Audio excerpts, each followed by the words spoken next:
Hi, I'm CCP Commander Wang. I am the Community Manager for Dust 514. I'm here to introduce you to our producer, CCP Wolfman, who will give you a more in-depth look at weapons in Dust 514.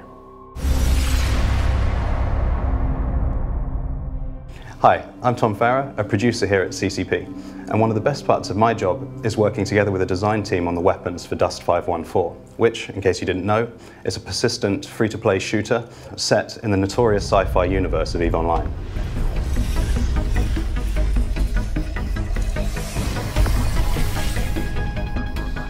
Our goal with the weapons in Dust was to create recognizable roles like assault rifles and rocket launchers, but using far more advanced technology than we see in their modern-day equivalents. There are three main categories that we've broken the weapons in Dust into. They are heavy, light, and sidearm.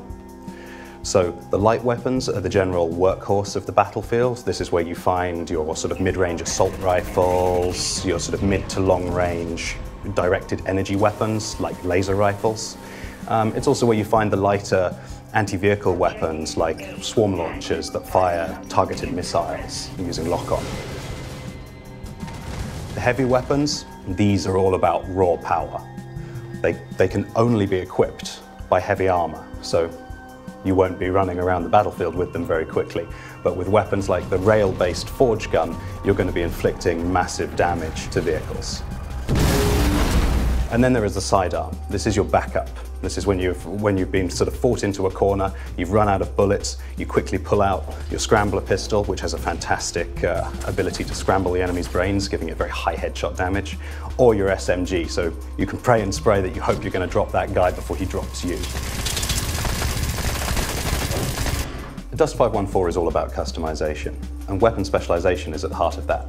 Now, most games put a gun in your hands, you go and shoot the other guy in the face. Dust goes a little deeper than that. There are hundreds of weapons and weapon variations on the market to suit your taste, but there's also a huge array of different skills that you can train that will affect how your weapon behaves.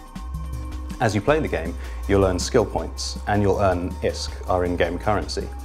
You'll use those skill points to train abilities that will give you access to different types of weapons, different types of armor and equipment.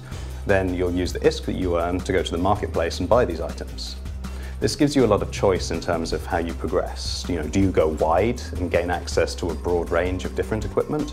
Or do you really dive deep into one area and specialize and get one weapon or piece of equipment to be the best it can possibly be? This system is really at the core of Dust, and it's a powerful tool for controlling your destiny as a player. We're always working on new weapons for Dust.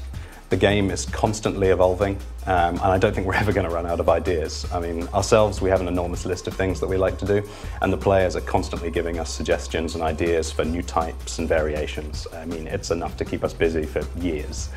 But looking at the near future, we have a few new weapons coming out that are pretty cool. We've got the Flalock pistol, which is a sidearm that fires micro-rockets. That's pretty cool, actually. I like using that one. We've got the Galente plasma launcher. This is a new dumbfire AV weapon, which I think the players are going to really, really like. And lastly, of course, we have the scrambler rifle, my personal favorite. So I'll be looking forward to going onto the battlefield with that. Really, the most important thing for all of these new weapons, and the thing we enjoy the most, is putting them in the players' hands and seeing what happens. I can't wait.